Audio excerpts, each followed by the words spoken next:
আপনারা বলেন তো মরার মধ্যে শান্তি আছে না নাই? এটা কোন মরা? আপনারা হতে পারবেন।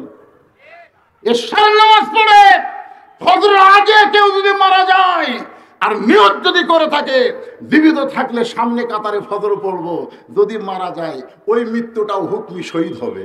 আগুনে পুড়ে মরলে হুকমি শহীদ, পানির ডুবে মরলে হুকমি শহীদ, রাস্তার মধ্যে কেউ ছুরি মারা ফেলে দিলে হুকমি শহীদ। তাই বলে তবলিগেরা দুই গ্রুপ মারামারি করলে মরা গেলে এটা আবার শহীদ হবি না। এটা হলো ফেতনার মরা। ধরে কারণ কিসের মরা? গোটা বাংলাদেশকে এই তাবলিগেরা কলুষিত করছে। কলেমার দাওয়াত দিব তোর লাঠিকে। ভারতের হিন্দুরা বাংলাদেশ দখল করবার চাচ্ছে, একটা তবলিগ ভাই লাঠি দিবার চায় না। ধরে কোন কথা ঠিক কিনা? টঙ্গীর মাঠ দখল করে কি হবে রে? ভারত 15 দিনের মধ্যে আমাদের বাংলাদেশ দখল করবে। বর্ডার খেলে লাঠি লেগে খারাপ হয়। আয় মালওয়ানের বাচ্চারা খালি ঢুকে দেয়, দুই একজন খুর লিয়ে খাড়া থাকলেন, খুর বর্ডারের কাছে খুর লিয়ে ঢুকবো না, কাটিয়া পল্টে দেবো, মুসলমান হয়ে যাবে। কথা ঠিক না? যে তবলিগ বাংলাদেশে আছে খালি একদিন বাংলাদেশের বর্ডারে খুর আর লাঠি নিয়ে যায়, ভারত তওবা করবি, জীবন আর বাংলাদেশে আসতে যাবি না। কথা ঠিক না? নিজেদের মধ্যে মারামারি। কেউ যদি মার বেঁধে মরে ওই শহীদ হবি না। কথাটা বুঝলেন না ভাইজান? অনেক কথা আছে, একটু মনোযোগ দিয়ে শুনবেন। রাসূল বলেন, খাদিজা আপনি আমার কাছে কি চান? খাদিজা বলতে যে হুজুর আমি আপনার কাছে 3টা জিনিস চাই। ধরে কোন কয়টা? ওই যে গাড়ি হীরার মধ্যে আপনি 3.5 বছর সাধনা করেছেন, এই সাধনা করার কারণে আল্লাহ তাআলা কোরআনের 5টা আয়াত আপনার উপর নাজিল করলো। আপনি আর গাড়ি হীরায় কোনোদিন গেলেন না। ওই গাড়ি হীরাতে আসার পরে ওই জুব্বাখানা আপনি গা থেকে খুলে যত্ন করে রাইখা দিয়েছেন। আমি দেখি মাঝে মধ্যে আপনি জুব্বাটা হাতে নেন, চুমা খান, আবার যত্ন করে রাইখা দেন। ওগো আল্লাহর নবী, আমি খাদিজা যখন মরে যাব ওই জুব্বাটা আমার কাফনের কাপড় হিসাবে দিয়া দিবে। নবী আমার চমকে উঠছে, ওরে বাবা রে, খাদিজা যে জিনিস চাষে, খাট পালন চাষে, খাট পালন। 2 নম্বরে চা হলো আমি খাদি যখন মরে যাব আপনার পবিত্র হাত দিয়া আমার দেহখানা কবরের ঘরে নামায় দিবেন। ওগো নবী, আমার 3 নম্বর চা হলো কবরে মাটি দিয়ে সবাই যখন চলে যাবে এমন সময় আল্লাহ 2টা ফেরেশতা কবরে পাঠায় দিবে। ফেরেশতা আসিয়া যখন জিজ্ঞাসা করিবে দিন কি তোমার মাবুদকে, বা তখন কি বলিবে? গান হইল যদি আপনারা গান পাপ হবে, এই গানটা যদি আপনার মুখে মুখে উচ্চারণ করে কোন পাপ হবে? তাহলে সবাই যুবকেরা বলো, ফেরেশতা আসিয়া যখন জিজ্ঞাসা করিবে দিন কি তোমার মাবুদকে, বা তখন কি বলিবে? আল্লাহ বিনে নাই রে মাবুদ, আল্লাহ বিনে নাই রে মাবুদ, জবানে তাই বলো রে বলো, মুখে আল্লাহ রাসূল সবে বলো। ওগো আল্লাহর নবী, এই 3টা প্রশ্নের উত্তর দিবার পারবো না। ইমাম মালিক বলেন, একটা প্রশ্নের উত্তর না দিবার পারলে 33টা সাপ আল্লাহ কবরে পাঠায় দিবে। প্রত্যেকটা সাপের 5টা মাথা হবে। 2টা প্রশ্নের উত্তর দিবার না পারলে আরো 33টা পাঠায় দিবে। আর 3টার যদি দিবার না পারেন তাহলে 99টা সাপ হবে। প্রত্যেকটা সাপের 5টা করে মাথা হবে। একটা করে সবল মারবে, 80 গজ কবরের মধ্যে ঢুকে যাবে, দেহের হাড় হাড্ডি সব বিচ্ছিন্ন হবে। আবার তাকে সুন্দর করে আগেকার মতন চেহারায় কবরে তুলবে আল্লাহ, আবার সবল মারবে। এইরকম যদি 50,000 বছর কবর আমাদের কষ্ট দেয়, আমরা কেমনে সহ্য করব ভাইজান? এই জন্য সবাই একটু চিন্তা করেন। কিন্তু যেদিন ডাক পড়িবে কবর মাঝে যাইতে, জোগাড় কিছু করছ বন্ধু তার মাঝে বিছাইতে। ডানে কবর বামে কবর, ডানে কবর বামে কবর, নিচে কবর আছে যে, উপর দিকে চাইয়া দেখো বাঁশের ছাউনি দিছে কে? ওগো নবী, এই তিনটা চাওয়া যদি আপনি পুরা করেন, আমি খাদিজা আর কবর নিয়ে কোনো টেনশন করব না। আল্লাহ রাসূল খাদিজার কপালে চুমা দিলেন। কপালে চুমা দিয়ে বলতেছেন, খাদিজা, ওই আল্লাহর শপথ করে বলতেছি, আপনার আগে যদি আমার মৃত্যু হয়, আপনার তিনটা চাওয়াই আমি পুরা করব ইনশাআল্লাহ। আচ্ছা, যে যে ছোট যে ব্যাগ লাগাচ্ছে, যে ব্যাগ, এই কুটি বসলো, কুটি থেকে গেল, এই কি সিজার করা নাকি রে?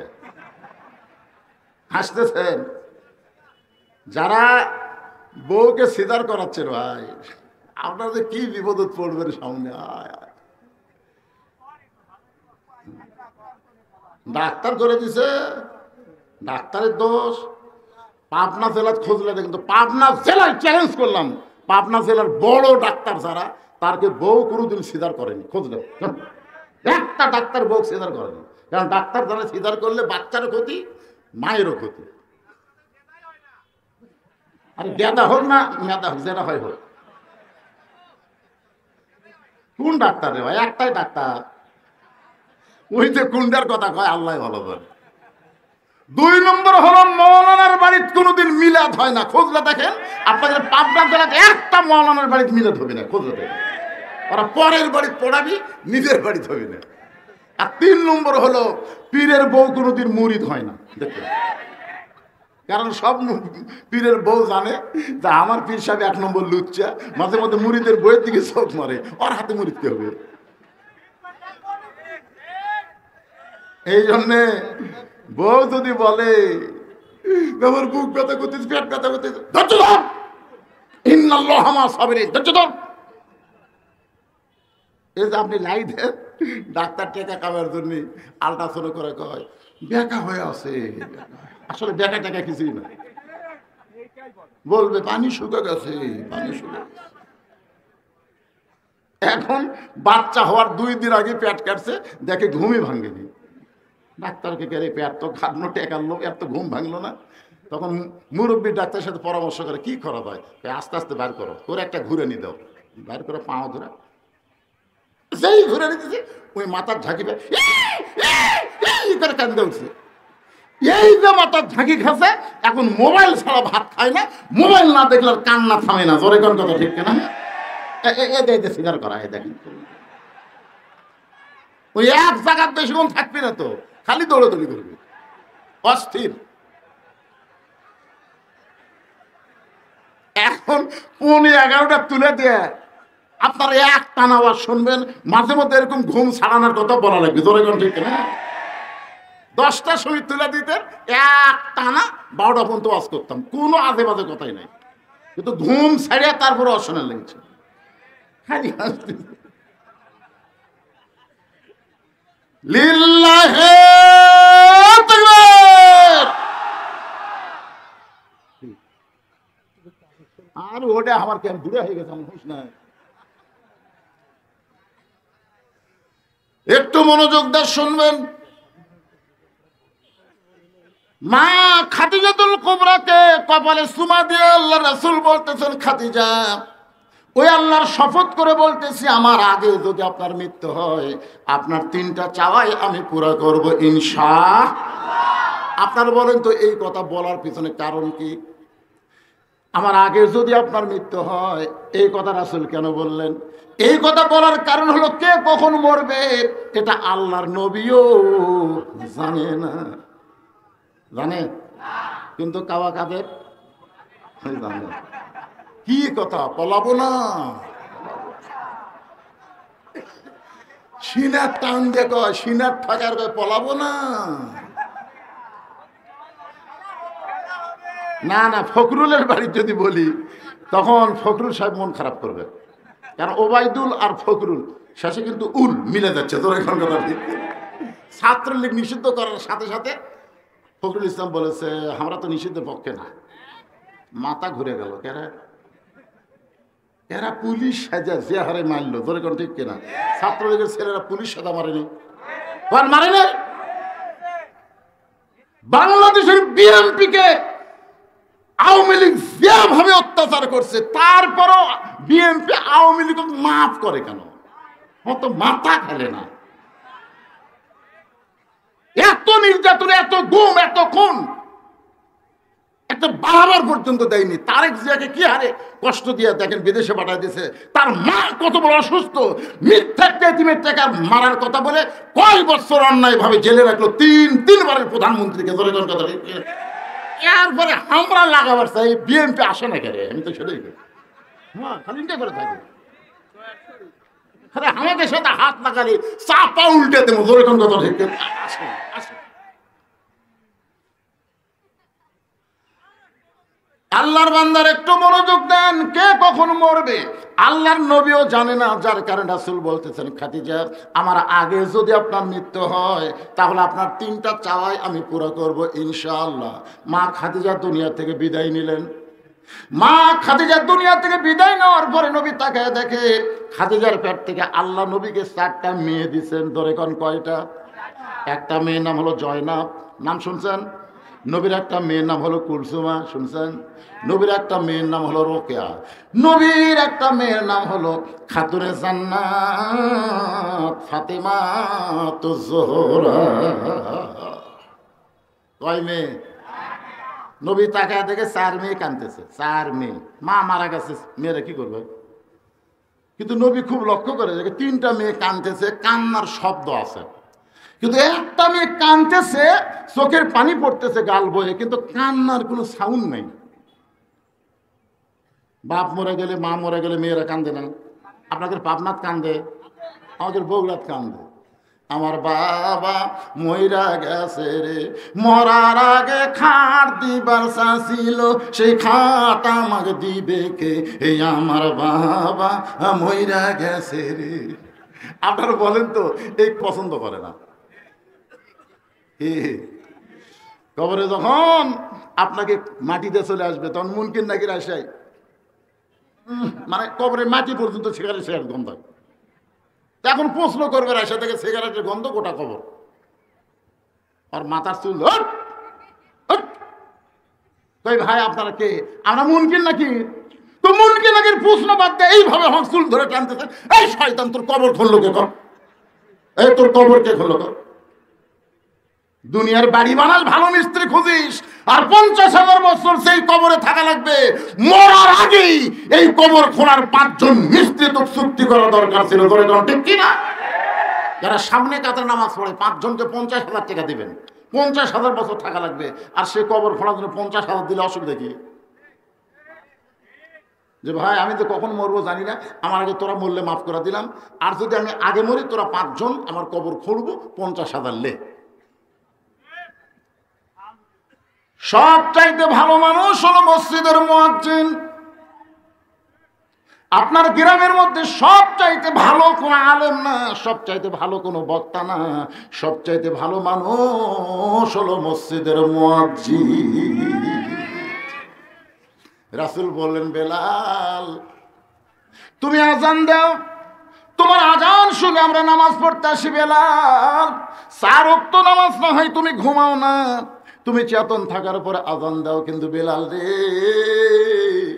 ফজরের সময় আসসালাতু খায়রুম মিনান নাওম বলে তুমি ঘুম থেকে নামাজ উত্তম বলো, কিন্তু আমি নবী জানতে চাই বেলাল তোমার ঘুম থেকে ডাকে কে? বেলাল মাটির দিকে তাকায়। রাসূল বলে, বেলাল কি করতেছো? বেলাল বলে, ইয়া রাসূলুল্লাহ, নবী গো, আমার মনে হয় আমার জন্য একটা মুয়াজ্জিন আছে। আপনাদের মুয়াজ্জিন যেমন আমি বেলাল, আমার মুয়াজ্জিন হইল আমার আল্লাহ। রাসূল বলে, বেলাল রে আয় আয়, তুই আমার কাছে আয়। বেলাল আয় আয়, তুই কাছে আয়। বেলাল বলে, রাসূলুল্লাহ আপনার কাছে যাইতে আমার কি ভয় হয় না? রাসূল বলে, বেলাল রে জান্নাতের মধ্যে যখন ঢুকলাম আমি যখন লাইলাতুল মেরাজে জান্নাতে ঢুকলাম, আমি ডানে লক্ষ্য করি কে যেন খরম পায়ে হেঁটে হেঁটে যায়, আবার বামে লক্ষ্য করে দেখি কে যেন খরম পায়ে হেঁটে হেঁটে যায়। আমি বললাম, জিবরাইল, আমি নবী জান্নাতে ঢোকার আগে কে জান্নাতে ঢুকলো? আমার ডানে হাতে বামে হাতে কে রে জিবরাইল, কে? আমি তার চেহারা দেখতে পাই না, কে? জিবরাইল বলে, রাসূলুল্লাহ, আপনার ডানে যিনি হাঁটতেছে, বামে যিনি হাঁটতেছে খরম পায়ে, উনি হলেন আপনার মুয়াজ্জিন হযরত বেলাল। রাসূল বলে, বেলাল রে, হাসরের ময়দানে আমার মাথার উপরে তোর মাথা থাকবে, আমি নবীর মাথার উপরে তোর মাথা চলে যাবে। বেলাল বলে, রাসূলুল্লাহ কেন? বলে, তুই হলি মুয়াজ্জিন, আমি হলাম ইমাম, শুধু তোর মাথা উপরে থাকবে না, আল্লাহ কুদরতি হাত দিয়ে তোর মাথায় এমন একটা টুপি পরায় দিবে, যেই টুপির আলো পূর্ণিমার চাঁদের চাইতেও বেশি হবে। সেই মুয়াজ্জিনকে বলবেন, ভাই 10,000 টাকা নেন তো, 10,000 টাকা নেন, আপনার আগে যদি আমি মরি আপনি আমাকে গোসল করে দেবেন। মসজিদের ইমাম আশেপাশের ভালো, আপনার তো 14 গোষ্ঠীর মধ্যে মৌলবি নাই, বোঝাই যাচ্ছে তো। আপনি সব ইঞ্জিনিয়ার বানাতেন, ব্যারিস্টার বানাতেন। এই জাফরুল চৌধুরী মরার পরে ওর ছেলে আর মেয়ে আসলো, দেখা গেল ছেলে মেয়ের মতন, মেয়ে ছেলের মতন। দেখেন আপনারা, কি বড় একটা শিক্ষিত লোক ডক্টর জাফরুল ইসলামের। হায় হায় রে, বেটার হাতত চুরি, মাথায় গেল, এত লেখাপড়া করে এটা কি মাল বানালো রে। ওর মেয়ের কাছে ছেলের কাছে সাক্ষাৎকার দিছে, আপনার বাবার জানাজার নামাজে আপনারা জানাজা কি? চাপাত খালি জুতের বাড়ি, জোরে কর কথা ঠিক করে। অধিকাংশ ধনী মানুষ, শিক্ষিত মানুষের ছেলে মেয়েরা এই জানাজাই বোঝে না, আমাদের মৌলবীদের দিয়ে কাম সারে, জোরে কর কথা ঠিক কিনা। আমি আমার এলাকায় মরার পরে আমাকে সবাই বলে, ওসিয়ত করে অনেকে, যে হুজুর দিয়ে একটু জানাজা করে লেসে। প্রত্যেক জানাজা যাই, আমি কিন্তু আগে উজু করি না, আগে লাশ দেখে তারপরে উজু করি। আমি ওখানে যাই বলি, ভাই এই বাঁচা থাকতে কোন দল করছে? তখন সবাই বলতে যে হুজুর আপনি জনগণের কাছে শোনেন। তখন শুনি যে বাঁচা থাকতে ওই বামপন্থী, ইসলামের বিরুদ্ধে, কোরআনের বিরুদ্ধে, ওর জানাজা আমার পড়ান লাগবে। যদি অজু করা থাকে তখন আবার পেশাব করে দেয়, শরীর নাপাক করে তারপরে দাঁড়ায়। ওরা কিন্তু আবার ক্যামেরা করে, বুঝছেন, ক্যামেরা ধরে। আমি খালি মুখ লড়াই, মানে মুখ লড়াই, দোয়া নেই, যদিও কই গড় দোয়া করি। লাশ আমার সামনে থেকে ওইখানে উঠবার পারলে, উইদের খালি উঠবার পারলে তার লাশ দিল না, কিন্তু উঠবার পারতে তারা ভাই ওস্তাদের মার শেষাত্রী, তোর কথা ঠিক না। আলেমদের বিরুদ্ধে লাগিস না রে, আলেম যখন ডাইরেক্ট পারবে না, ইয়াং গেলে জাহান্নামে পাঠিয়ে দিবি, তোর কথা ঠিক না। কি মরার আগে ওসিয়ত করবেন। খাদিজা ওসিয়ত করেছে, আমার মেয়ে ফাতেমা যেন আমাকে গোসল করায় দেয়, ফাতেমা যেন কাফনের কাপড় পরায় দেয়। ফাতেমা বললেন, বাবা ওসিয়ত পালন করা যদি ওয়াজিব হয় তাহলে আমার মাকে আমি গোসল করায় দিচ্ছি। এই বলে ফাতেমা মা খাদিজাকে গোসল করায় দিলেন। গোসল যখন করানো শেষ হয়েছে, এমন সময় ফাতেমা ঘরের মধ্যে ঢুকে বলে, বাবা গোসল তো করাইলাম মাকে, এখন মাকে কাফনের কাপড় পরাতে যাই। ও বাবা, মক্কার দোকান থেকে কি নতুন কোনো কাপড় আনছো? বাবা আমার মায়ের কাফনের কাপড় আমার হাতে তুলে দাও। এবার আল্লাহর নবী ওই জুব্বাখানা বের করে ফাতেমার হাতে তুলে দেয়। ফাতেমা জুব্বা নিয়ে ছোট বাচ্চার মতন কাঁদতেছে। রাসূল বলে, ফাতেমা এই জুব্বা নিয়ে কান্দার কারণ কি? ফাতেমা বলতেছে, বাবা আমি সব সময় মায়ের কাছে থেকেছি বাবা, আমি মায়ের মুখে কত গল্প শুনেছি বাবা। একদিন আমার মা বললেন, ফাতেমা রে, ও ফাতেমা তোর বাবার সঙ্গে আমার বিয়া হয়েছে, তুই কি বলতে পারিস? ফাতেমা বলতেছে, মা বাবার সঙ্গে যখন তোমার বিয়া হয়েছে তখন আমি কোথায় ছিলাম? খালি চমকে গিয়ে বলতেছে, মা তোর তো তখন জন্মই হয়নি। ফাতেমা বুঝতে পারলো মায়ের বিয়ার মধ্যে গুরুত্বপূর্ণ খবর আছে। ফাতেমা চেপে ধরে বললেন, মা আমার বাবার সঙ্গে তোমার বিয়া কেমনে হলো? খাদিজা বলে, ফাতেমা রে, মক্কার সবচাইতে গরিব এবং রাখাল তোমার বাবা যখন আমার বাড়িতে চাকরি করতেছিল, ওই রাখালকে আমি বিয়ে করেছি। ফাতেমা বলে, মা রাখালের কি দেখে তুমি বিয়ে করলে? খাদিজা বলে, ফাতেমা রে, আমি দুপুরবেলা দেখে আমার হাজার হাজার রাখাল রাখাল ঘরের মধ্যে আরাম করতেছে, লক্ষ লক্ষ উট দুম্বা চড়ানো বাদ দিয়া রাখালগুলো যখন ঘরের মধ্যে আরাম করে, রাখালের সর্দারকে বললাম, ও রাখালের সর্দার, আমার হাজার হাজার উট দুম্বা বাদ দিয়া ঘরের মধ্যে আরাম করো, তোমাদের কি কোনো ভয় শরম নাই? রাখালের সর্দার বলে, মালকিন আপনি জানেন না, আমরা ভাগ্য গুণে এমন একটা রাখাল পাইছি যে রাখাল চাকরিতে জয়েন করার পরে আপনার উট দুম্বাগুলো সব ভদ্র হয়ে গেছে। খাদিজা বলে, রে রাখালের সর্দার, জন্তু জানোয়ার কোনোদিন একটা মানুষ রাখালের কারণে ভদ্র হয় না। রাখালের সর্দার বলে, বিশ্বাস যদি না করেন তদন্ত করেন। খাদিজা বলে, ফাতেমা ওই রাখালের সর্দারের কথাই তদন্ত করতে গিয়ে দেখি সূর্যের তাপে বালু পোড়া গন্ধ পাওয়া যায়, পাহাড় পাথর পোড়া গন্ধ পাওয়া যায়, কিন্তু তোমার বাবা রাখালের মাথায় এক চিলটা পরিমাণ রোদ নাই। আমি নিকটে গিয়ে দেখি এক খণ্ড মেঘ, তোমার বাবা রাখালের মাথায় আল্লাহ ছায়া করে দিয়েছে। তোমার বাবা যেখানে বসে ম্যাঘটা নিচের দিকে আসে, তোমার বাবা যখন হেঁটে হেঁটে সামনে যায় ম্যাঘটাও মাথার উপর দিয়ে হেঁটে হেঁটে যায়। আমি আর একটু নিকটে গিয়া তোমার বাবার চেহারার দিকে যেই মাত্র তাকাইছি, 400 গ্রহ তারা তারি নূরের ইশারা, নইলে যে অন্ধকারে ডুবিত এই ধরনী। সবাই বলেন, নবী মোর পরশমণি, নবী মোর সোনার খনি, নবী নাম ভাবে যেজন সেই তো দোজা হানের ধ্বনি। মানুষ কোনদিন এত সুন্দর হয়? এক চিৎকারে আমি বাড়িতে এসে দরজা বন্ধ করে দেই। আমার দাসী বলে, মালকিন রাখালকে দেখতে গিয়ে রিপোর্ট কি? আমি কইলাম, চাকরি ক্যান্সেল করে আমি খাদিজা তাকে আমার স্বামী হিসাবে কবুল করে নিলাম। ফাতেমা বলে, বাবা যেই মা মক্কার সবচাইতে ধনবতী রমণী তোমার মতন একজন রাখালকে স্বামী হিসাবে কবুল করেছে, আজকে সেই মা মারা গেল। মক্কার দোকানে গিয়ে নতুন কোনো কাপড় নাই, নতুন কাপড় না দিয়া এই পুরাতন জুব্বা কেন দিচ্ছ বাবা? রাসূল বলে, ফাতেমা এই জুব্বা আমি তোমার মাকে দেইনি মা, এই জুব্বা তোমার মা আমার কাছে চাইছে। এই জুব্বা সাধারণ কোনো জুব্বা নয়, এই জুব্বার সঙ্গে আল্লাহর কোরআনের সম্পর্ক রয়েছে। আপনাদের কাছে আমি জানতে চাই, সুবহানাল্লাহ বলে হবে না, কোরআনের সম্পর্ক যার সাথে থাকে তার দাম বাড়ে না কমে? তাহলে আগামীতে আবার যখন নির্বাচন আসবে, সব কিছুর থেকে সম্পর্ক ত্যাগ করে আল্লাহর কোরআনের সঙ্গে সম্পর্ক কারা কারা করতে চান, দুই হাত তুলে আমার আল্লাহকে দেখান। লিল্লাহি তাকবীর।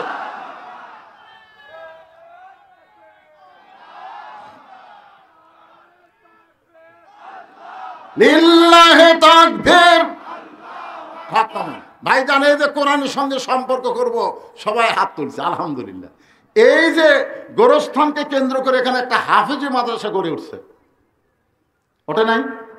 সে হাফেজি মাদ্রাসায় কি শিক্ষা দেওয়া হয়? আল্লাহর কোরআন। এই হাফেজি মাদ্রাসায় একটা করে কোরআন শরীফ আপনাকে দান করা লাগবে। যাদের বাপ মা এই আরিফপুর গোরস্থানে আছে, দাদা দাদি গোরস্থানে আছে, আপনজন যারা এই কবরস্থান আছে, তাদের রুহের মাগফিরাত কামনায় এই মাদ্রাসায় একটা কোরআন শরীফ দান করা লাগবে। একটা কোরআন শরীফ মাত্র 500 টাকা। আপনি 500 টাকা দিবেন, একটা কোরআন দান করার সওয়াব আল্লাহ আপনার বাপ মা দাদা দাদির কবরে তাড়াতাড়ি বক্সায় দিয়ে জান্নাত বানায় দিবে।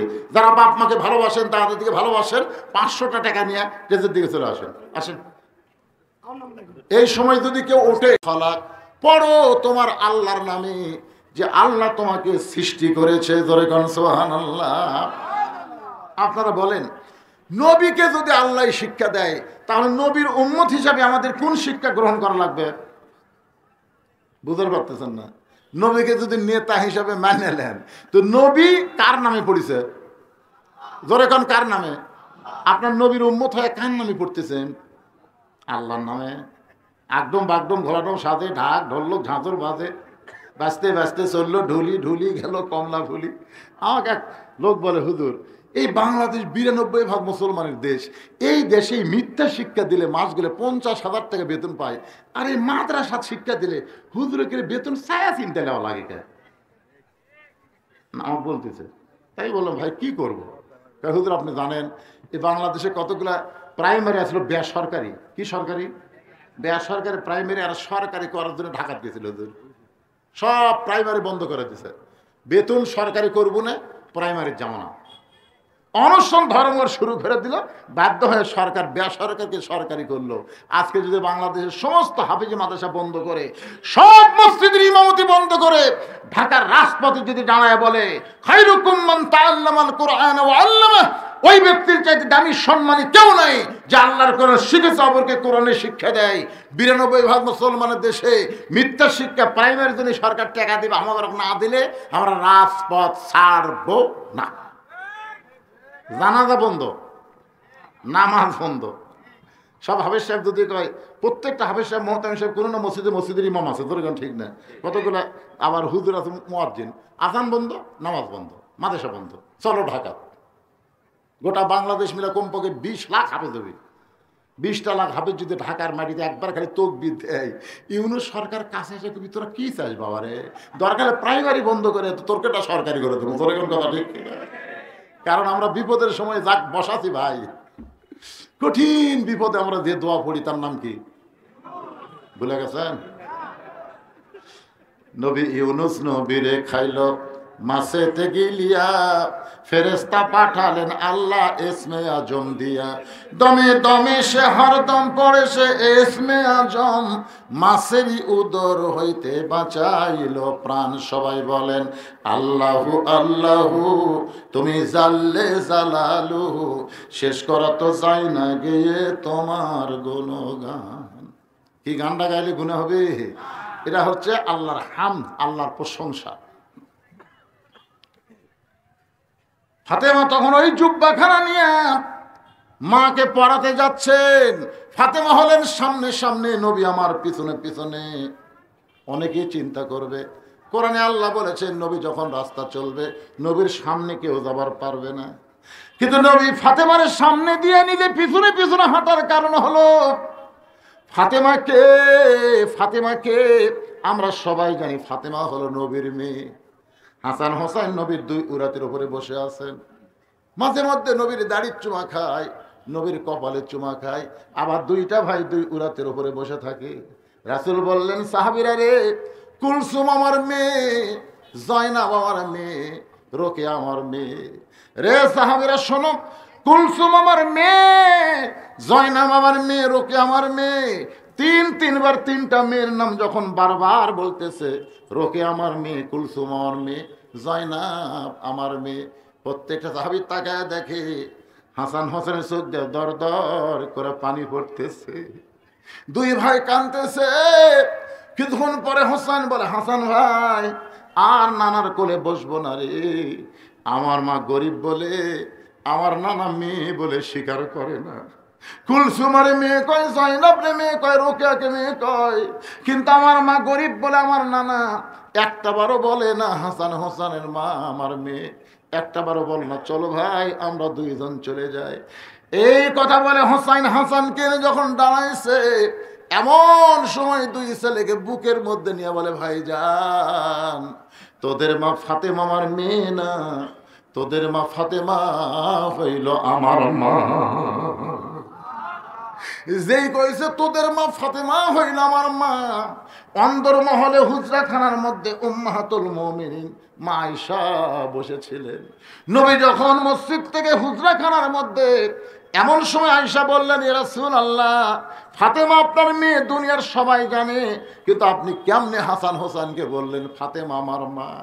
রাসূল বলে, আয়েশা রে, ওই তাইফের ময়দান থেকে রক্তমাখা শরীর নিয়ে যখন মক্কায় আসলাম, আমার 3টা মেয়ে রোকেয়া, জয়নাব, কুলসুমা ঘরের মধ্যে ঢুকে আমাকে বারবার বলে, বাবা আপনি তাইফে না গেলেই পারতেন, বাবা তাইফবাসীরা তো পাথর মারছে, এই কষ্ট আপনি কেমনে সহ্য করবেন?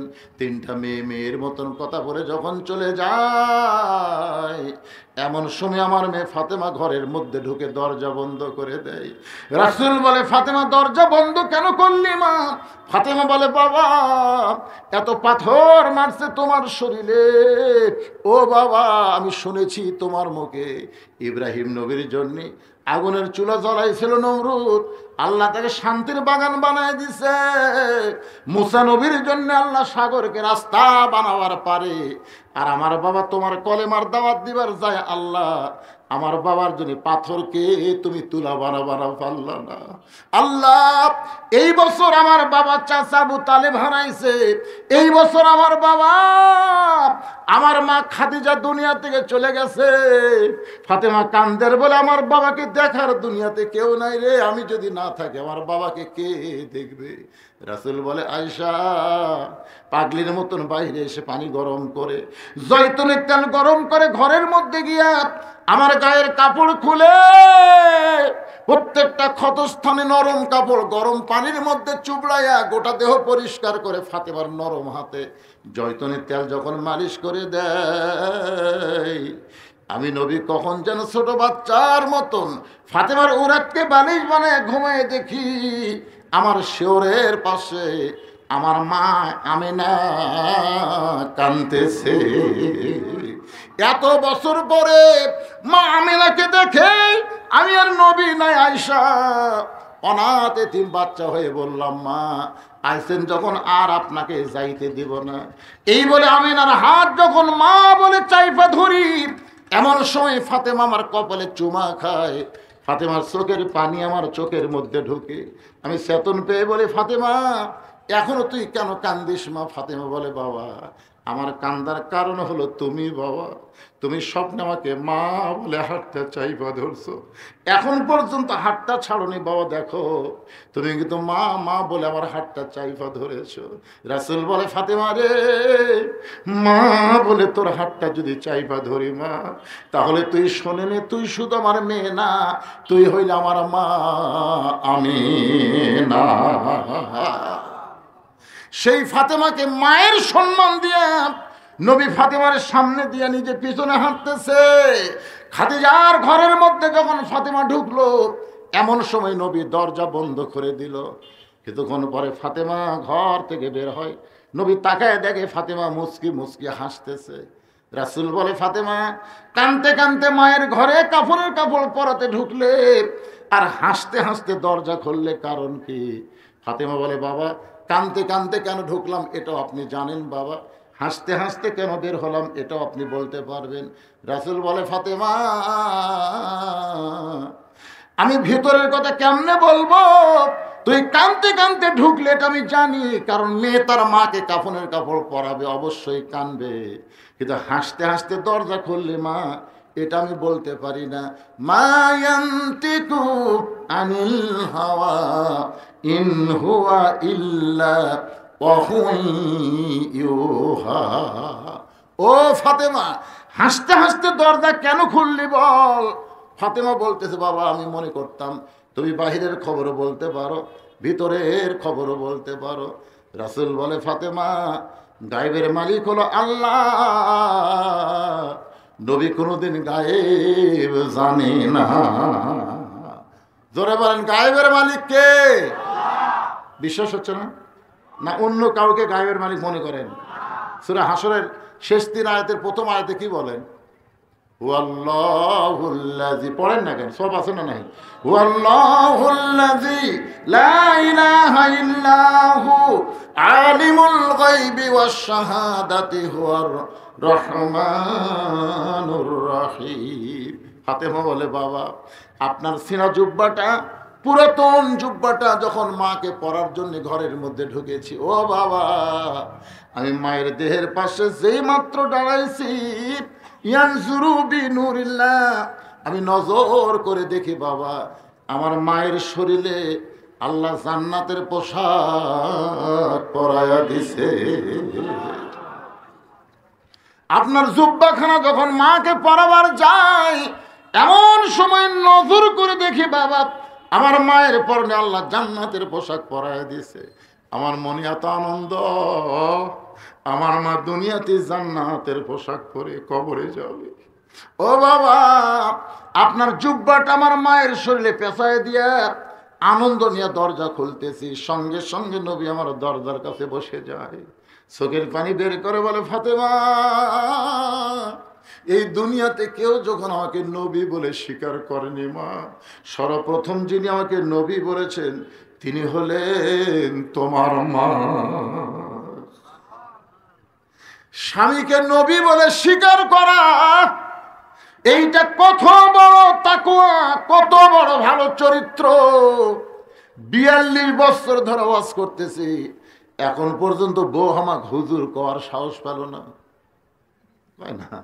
500 টাকা দিয়ে বললাম খালি একবার হুজুর কও, 2 বার করলে 1000 টাকা নিয়ে মুচকে মুচকে হাসার কয়। জনগণ চিনে না, তাই আপনার হুজুর কয়। আমি তো আপনার কাছেই থাকি, হুজুর হয় এত সহজ নয়, বুঝছেন? আর সর্বপ্রথম যিনি নবী বলে স্বীকার করেছেন তিনি হলেন নবীর বিবি। তার মানে বোঝা গেল নবী ভিতরেও যেমন বাহিরেও তেমন। আমরা অনেকগুলো নেতা বাহিরে খুব বুলবুলে, কিন্তু ভিতরে 1 নম্বর শয়তান। যেরকম কথা ঠিক কিনা? এই জন্যে দেখা শুনে এইগুলো নেতার ধরার দরকার নেই ভাই। যার বাইরেও যেমন ভিতরেও তেমন, তাকে আমরা আদর্শের নেতা হিসেবে গ্রহণ করতে চাই। সকলে বলে আমিন। নিজের হাতে কবরে খাদিজারে নামায় দিস, 2 চোখ দিয়ে দর দর করে পানি পড়ছে। আবু বকর বলে রাসূলুল্লাহ, আপনি সবকে বোঝার পরেও যদি এমন করে আপনি কান্দেন, তাহলে আমরা কেমনে সহ্য করব? রাসূল বলে আবু বকর, যাকে কবরের মধ্যে দাফন করতেছে আবু বকর, উনি যতদিন জীবিত ছিলেন আমি নবী ততদিন দ্বিতীয় কোনো বিবাহ করি নাই। এখানে একটা জিনিস আপনারা খেয়াল করবেন, মা খাদিজা যতদিন জীবিত ছিল ততদিন রাসূল দ্বিতীয় কোনো বিবাহ করেনি। এই তাসলিমা রাসূল কয় না মুসলমান নবী কামুক নবী, কামুক, নাউজুবিল্লাহ। আপনারা বলেন তো, মা খাদিজা যখন দুনিয়া থেকে বিদায় নিয়েছে তখন নবীর বয়স কত? 50 বছর বয়স। এ পর্যন্ত নবী রাখবো। বহুদিন খাদিজা বলেছেন হুজুর এই আমার সঙ্গে সংসার করবার, যে আপনি তো রাসূল বলেন খাদিজা একবার কছেন আর কন না, আপনি শুধু আমার বিবি না, আপনি হলেন আমার দরদ। ধরে কেন সুবহানাল্লাহ। যত রাত হোক না কেন, যতই রাত হোক, নবী দাওয়াতের কাজে গেছেন, ফিরে আসতেছেন, কোনোদিন 3টা, তখন তার ঘড়ি টড়ি ছিল না, 2টার সময় দরজা আসা মাত্র খাদিজা দরজা খুলে দিয়েছে। রাসূল বলেন খাদিজা আমি তো আপনাকে ডাক দিলাম না, আসা মাত্রই দরজা খুললেন কেমনে? খাদিজা বলে হুজুর আপনি যখন কলেমার দাওয়াত নিয়ে বের হয়ে যান, আমি তখন দরজার ফাঁকে নাক লাগায় দাঁড়িয়ে থাকি। আপনি যখন আসেন আপনার দেহের সুগন্ধে আমি দরজা খুলি। রাসূল বলে খাদিজা রে, তাহলে কি আপনি ঘুমান না? তাহলে কি আপনি ঘুমান না? খাদিজা বলে নবী গো, আমি সেই দিন একলা ঘুমাবো যেদিন আমি মারা যাব। যেদিন আমি একলা ঘুমাবো সেই দিন আমি মারা যাব। রাসূল বলে আবু বকর আজকে খাদিজা ঘুমায় গেছে রে, আমি চাইলেও আর খাদিজার সঙ্গে ঘুমাতে পারবো না। গভীর রাতে কে দরজা খুলে দিবে? কে দরজা খুলে দিবে? এ কথা বলার একটুখানি নবী তাকায় দেখে প্রায় 40 হাত দূরে একটা খেজুর গাছের পাশে, ওই জান্নাতুল মাওয়ার খেজুর গাছের পাশে ফাতেমা দাঁড়ায় দাঁড়ায় কাঁদতেছে। নবী যখন কবর থেকে উঠে বাড়ির দিকে সবাই চলে যায়, কিন্তু নবী খাদিজার কবর ছেড়ে যায় না। সবাই বলে হুজুর গো কবরে মাটি দেওয়া হয়েছে, চলেন যাই, কিন্তু রাসূল কবর ছাড়েন না। 1-1 ঘন্টা হয় নবী কবর ছাড়েন না। আল্লাহ ডাক দিল হাবিব আপনি খাদিজার কবর ছাড়বেন না। নবী বলেন আল্লাহ খাদিজা বলেছে মুনকির নাকিরের 3টা প্রশ্নের উত্তর দেওয়ার পারবে না, আমি নবী খাদিজার পক্ষে একটু উত্তর দিবার চাই। আল্লাহ বলে হাবিব রে, আপনি শুধু খাদিজাকে ভালোবাসেন, খাদিজার প্রশ্নের উত্তর দেওয়ার জন্য কবরের পাশে দাঁড়ায় আছেন। আজকে শুনে নেন গো নবী, আমি আল্লাহ তাআলা খাদিজাকে আপনার চাইতে অনেক বেশি ভালোবাসি। কবরে মুনকির নাকির যাবে না, কবরে মুনকির নাকির যাবে না। যেই দুনিয়াতে ঘুমানোর সময় কবরকে চিন্তা করে কান্দে, কবরের জন্য পাগলির মতন কান্দে, আমি আল্লাহ এত নিষ্ঠুর না গো নবী।